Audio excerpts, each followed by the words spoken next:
मैंने कौन सा भ्रष्टाचार किया था, किसी का पद छीना था। लेकिन ये सब उनके कारण नहीं होते। उनके कारण होते हैं कि आप देश के भक्ति की बात मत करिए, आप देश के हित की बात मत करिए। अगर देश के हित की बात आप करने लगेंगे तो सत्ता पर वो कैसे विराजमान रह पाएंगे। इसलिए उन्होंने मुझे टारगेट किया। टारगेट करके मैं एक घटना सुनाऊंगी आपको। जब फिर मिलूंगी फिर दूसरी घटना सुनाऊंगी, नहीं तो आप मीडिया के माध्यम से दूसरी घटना सुन पाएंगे।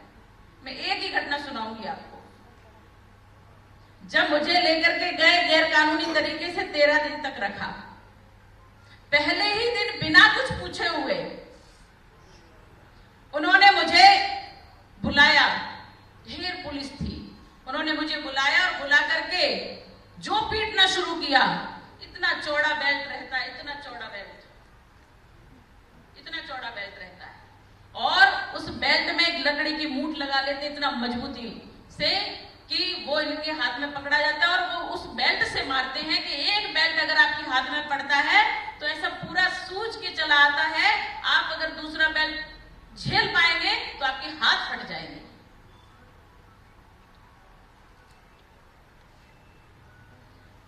ये जो बेल्ट मारते थे, पूरा नर्वस सिस्टम ढीला पड़ जाता था, सुन्न पड़ जाते थे,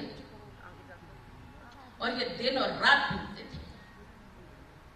मैं आपके सामने अपनी पीड़ा नहीं बता रही हूं, लेकिन इतना कह रही हूं कि और कोई बहन आज के बाद कभी भी इस पीड़ा का सामना न कर सके।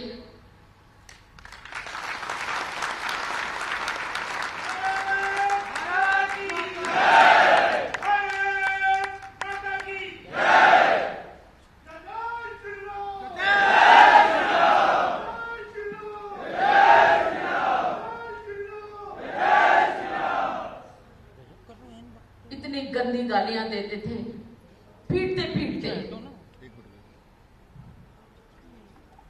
उल्टा लटका देंगे, तुझे निर्वस्त्र करेंगे। असर नहीं है मेरे लिए कहना,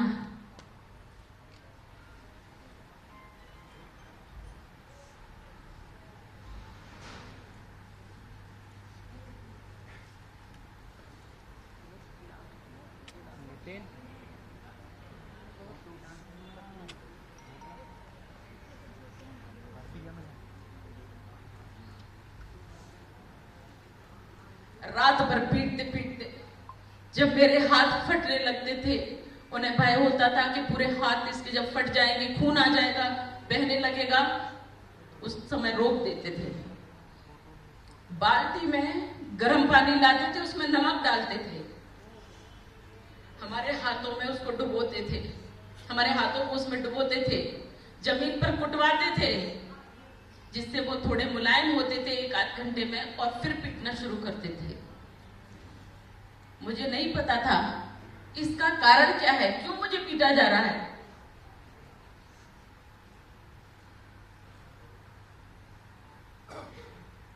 उसका कारण सिर्फ इतना था, जो मुझे बाद में पता चला कि वो कहलवाना चाहते थे कि तुमने एक विस्फोट किया है और मुस्लिमों को मारा है। ये उनकी राजनीति थी, ये उनकी देश विरोधी, देश को तोड़ने की का कुचक्र था।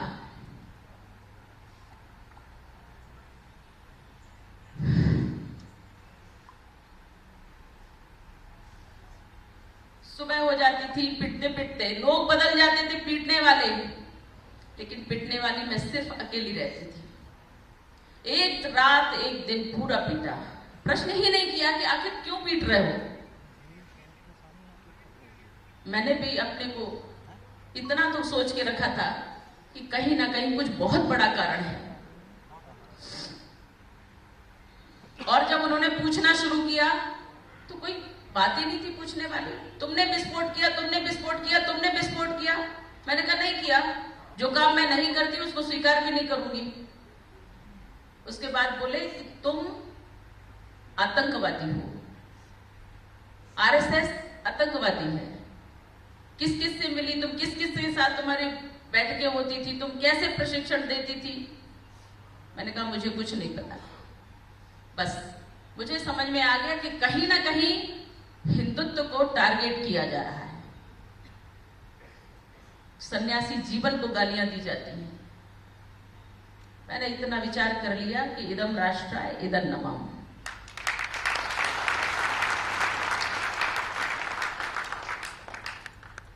मैं मेरी नहीं हूं, मेरा कुछ भी नहीं है, जो कुछ भी है इस देश का है। बस इतना विचार करके मैं पिटती थी। 24 दिनों तक मैंने सिर्फ पानी पिया है, अन्न नहीं खाया, कुछ भी नहीं खाया। बिना कुछ खाए सिर्फ पानी पीती थी, बिना कुछ खाए, बिना कुछ बोले और बिना सोए हुए सिर्फ पिटती थी और गालियां खाती थी। लेकिन उनको नहीं पता था कि देशभक्तों की ताकत क्या होती है, देशभक्तों में कितनी शक्ति होती है कि विधर्मियों को क्या पता है। वो तो रुपयों पे भी बिक जाते हैं, वो तो कपड़ों पे भी बिक जाते हैं। इन विधर्मियों को क्या मालूम, दूसरों की पत्नी को छीन लेते हैं क्योंकि दिल आ गया है। एक उसके पति को बाद में पति से तलाक दिलवा दिया जाता है। जहां हमारे यहाँ जो हमारा जीवन होता है उसको 4 भागों में बांटा जाता है। जो संन्यास काल होता है उस उम्र में अपनी बेटी की उम्र की किसी की पत्नी को छीन करके लाना, ये कितना बड़ा अपराध है। एक रावण माता सीता को लेकर के गया, ये स्त्री की बात कर रही हूं।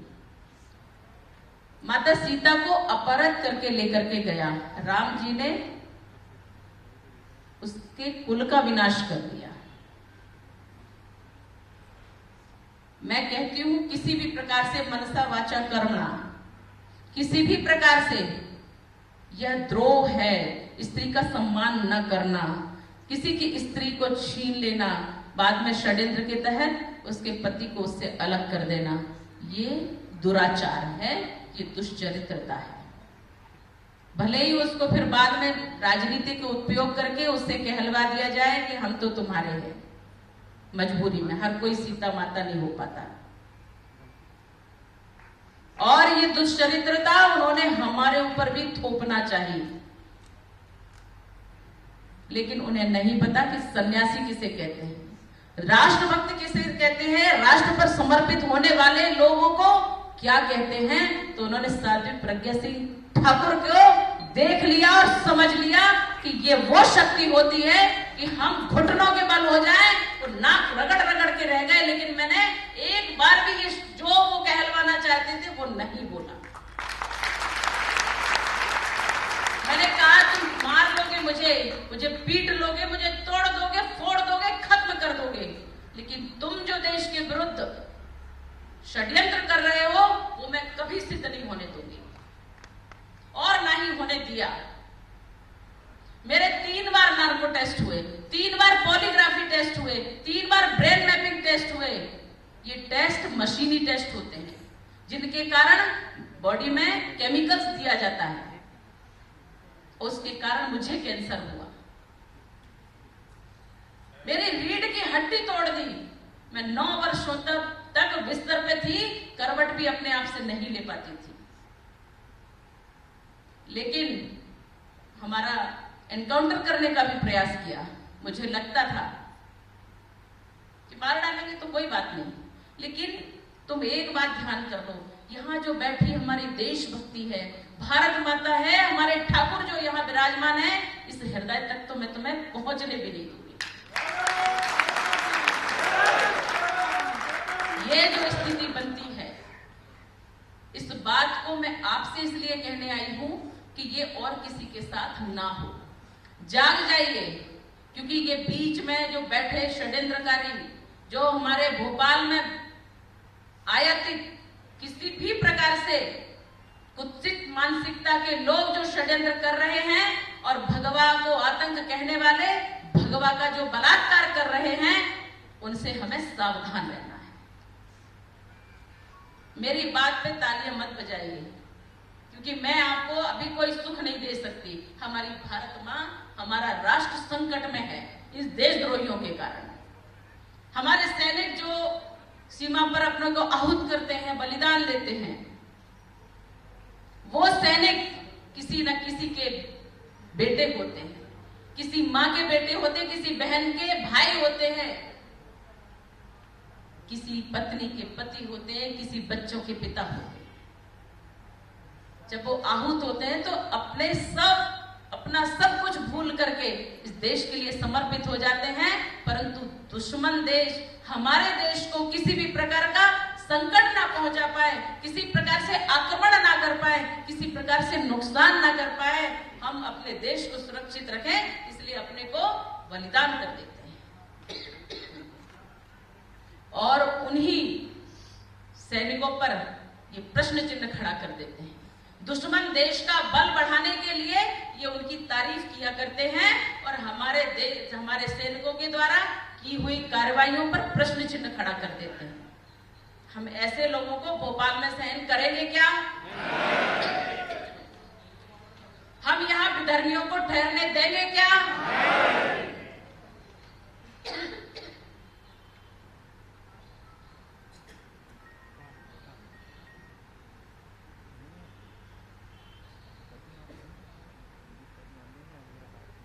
मेरा एक ही कहना है, 10 वर्षों तक आपने जिनका 16 वर्ष पहले शासन देखा, बस अंत हो गया उनका।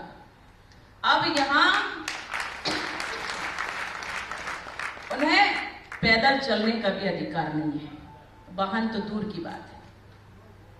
यदि अपना भोपाल सुरक्षित चाहते हैं तो ऐसे लोगों को हटा दीजिए। अगर अपना भोपाल वैभवशाली देखना चाहते हैं तो ऐसे लोगों को भगा दीजिए। यदि अपने भोपाल को समृद्ध देखना चाहते हैं तो ऐसे लोगों को सहन मत कीजिए। यदि आप और यदि हम अपने भोपाल को सुशासन देना चाहते हैं, सुगठित करना चाहते हैं, अपने भोपाल को अखंड बनाए रखना चाहते हैं, तो इनकी यहां छाया भी नहीं पड़नी चाहिए। इन प्रयासों को करने के लिए हमें तपस्या करनी पड़ेगी और जब तक हम वोट नहीं कर देते तब तक हमें शांति से नहीं बैठना है। इस तपस्या को हम आज से संकल्पित होकर के निरंतर चल पड़ेंगे। हम चुनाव नहीं लड़ रहे हैं, मैं सन्यासी हूं, सत्ता मेरे लिए नहीं है। मैं मार्गदर्शक हो सकती हूँ, दंड शक्ति का काम कर सकती हूँ, लेकिन ये धर्म युद्ध है, मुझे इस धर्म युद्ध में आना ही पड़ा। नहीं तो हमारे सभी भाई नेतृत्व कर रहे हैं। माननीय शिवराज जी ने इतना अच्छा सुशासन दिया, इतना अच्छा कार्य किया, और जब 4 महीनों में इनका शासन देख लिया तो जनता पुनः शिवराज जी को, मामा जी को याद करने लगी, क्योंकि सुशासन उन्होंने दिया। सत्ता कैसे की जाती है, देश के लिए, समाज के लिए, व्यक्तियों के लिए, उनकी सुख सुविधा के लिए सत्ता की जाती है, उनके कल्याण के लिए सत्ता की जाती है, ये शासन किया जाता है। ये उन्होंने करके बता दिया अपने कर्म के द्वारा।